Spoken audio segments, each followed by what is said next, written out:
जब छत्तीसगढ़ में 20 साल की ये लड़की अचानक नदी में दौड़ने लगी और फिर जो चमत्कार हुआ उसे देख सभी लोग हैरान हो गए। दोस्तों, ये घटना छत्तीसगढ़ के पास बसे एक छोटे से गांव साजा की है, जहां पर कविता नाम की एक लड़की बचपन से ही पूजा पाठ को पूरी लगन से करती और उसकी भावना भगवान के प्रति हमेशा से अधिक रहती थी। जब भी कविता किसी गरीब को देखती तो उसे खाली हाथ जाने नहीं देती और अन्य लोगों की मदद भी किया करती थी। कविता हर साल सर्दी के मौसम में लोगों को पुराने कपड़े दान में देती और उनको खाने पीने की चीजें भी देती। भले ही कविता के पास कुछ ना हो, लेकिन वो हमेशा से ही दूसरों की मदद के लिए तत्पर रहती थी। समय बीतता गया और एक बार छठ पूजा का पर्व आया, जिसको कविता भी मानती थी। छठ पूजा से एक दिन पहले अचानक से मूसलाधार बारिश होना शुरू हो गया। इसके बाद अगले दिन जब छठ पूजा शुरू हुई तो मौसम ठीक ठाक हो गया था और अच्छी खासी धूप भी निकल आई थी। आप जानते होंगे कि छठ पूजा का पर्व 3 दिनों तक मनाया जाता है। छठ पूजा के तीसरे दिन जब कविता पास की नदी में छठ पूजा की पूजा करने पहुंची तो वहां पर उसके साथ एक ऐसा हादसा घटित हुआ जिसके बाद से ही कविता की पूरी दुनिया ही पलट गई। जी हाँ, उस दिन मौसम भी काफी बिगड़ा हुआ था। आसमान पर काले बादल छाए हुए थे और बिजली की कड़कड़ाहट भी काफी ज्यादा थी। सभी श्रद्धालु नदी में छठ मैया की पूजा अर्चना कर रहे थे। छठ पर्व के दौरान नदी में लोगों की भीड़ अधिक थी, जिस कारण नदी में धक्का मुक्की का माहौल बना हुआ था। वहीं लोगों की सुरक्षा के लिए सुरक्षा बलों को तैनात किया गया था। ऐसे में कविता भी छठ मैया को जल अर्पित करने के लिए नदी में खड़ी हुई। देखते ही देखते वह उस नदी के बीचों बीच पहुंचकर खड़ी हो गई।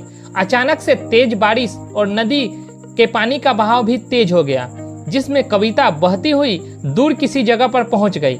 कविता को तैरना नहीं आता था, जिसकी वजह से वह नदी के बहाव में बहती हुई कहीं दूर चली गई और धीरे धीरे नदी के अंदर समाने लगी। तभी कविता को लगा कि अब वह नहीं बचेगी और उसकी मौत अब निश्चित है।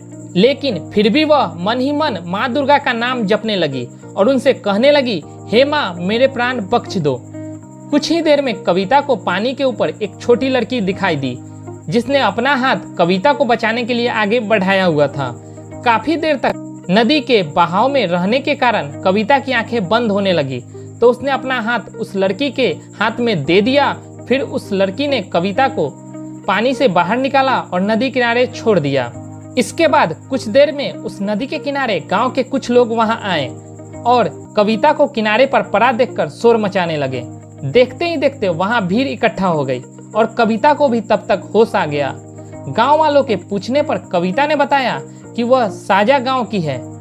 छठ पूजा के दौरान वह पानी में बहते हुए यहां तक पहुंच गई और किसी लड़की ने उसको पानी से बाहर निकालकर उसकी जान बचाई है।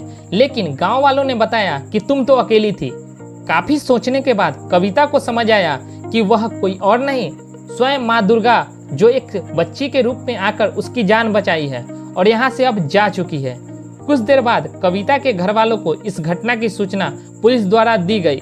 फिर कविता खुशी खुशी अपने घर वापस चली गई। तो फ्रेंड्स, कैसी लगी आपको हमारी ये वीडियो? अगर ये वीडियो आपको अच्छी लगी हो तो वीडियो को लाइक, साथ ही साथ इस चैनल पे पहली बार आए हैं तो चैनल को सब्सक्राइब कर बेल आइकन प्रेस कर दे, ताकि मैं जो भी वीडियो अपलोड करूँ उसकी नोटिफिकेशन सबसे पहले आप तक पहुँचे।